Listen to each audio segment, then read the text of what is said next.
If ever there was anyone who should never have been in a position of leadership and power, it was Hamas useless. He was even worse than wee Jimmy Cranky old Nicola Sturgeon, wasn't he? And that's saying something. And this is how treacherous Nicola Sturgeon is.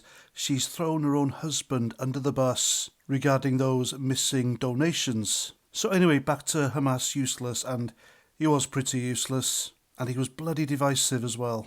And I'd even go so far as to argue that the guy was a racist, especially after that infamous anti-white speech he made when he was Justice Secretary. He stood there and complained that most of the people employed in Scottish institutions were too white. And Scotland is, of course, a 90-odd% Caucasian-dominated country. Now, he is gone after the Green Party up there decided to back a no-confidence motion against him after the SNP kicked them out of government. Because if it wasn't for the Green Party up there, then the SNP wouldn't be in power.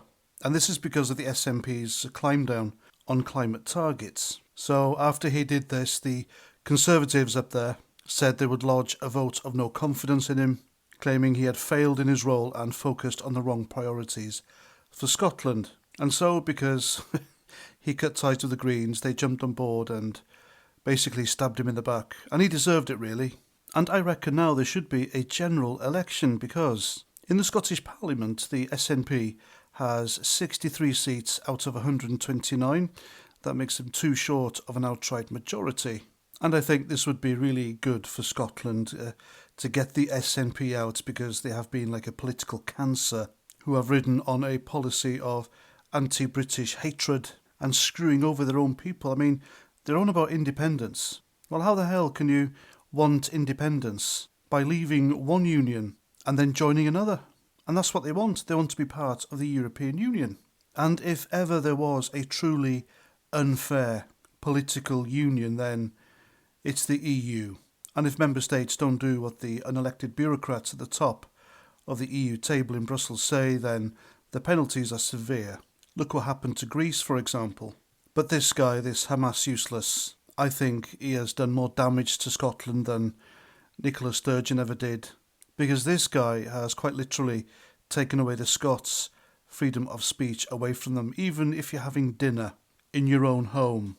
And as families do, they have discussions, and something's said and somebody gets offended and they report it to the police. Then the police are duty bound to investigate. And during the first couple of days of the Scottish hate speech bill, there were thousands and thousands of complaints, and some of them were even against Hamas useless himself for that infamous anti-white speech. But of course he was protected, and that's because the Scottish police, who are heavily politicised, indoctrinated with progressive woke dogma, and infiltrated by left-wing extremist activists, they had this little speech ready to give the press in order to defend him.